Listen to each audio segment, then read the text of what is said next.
মেহেরবান। কাজেই সদা সর্বদা উঠতে বসতে সারাটাক্ষণ নবীর উপর দুরূদ পাঠ করতে থাকুন। নিঃসন্দেহে খুব শীঘ্রই আপনার কষ্টের সময়ের পরিবর্তন সাধিত হবে ইনশাল্লাহ।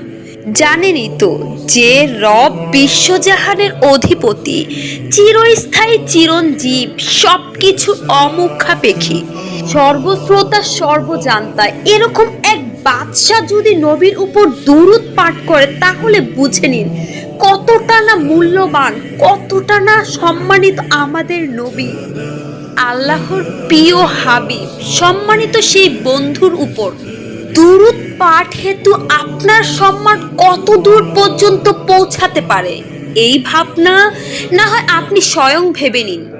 কাজেই যদি আপনি আপনার তকদির উন্নত করতে চান, তাহলে অবশ্যই আমাদের অন্তরের নবী, প্রিয় নবী হযরত মুহাম্মদ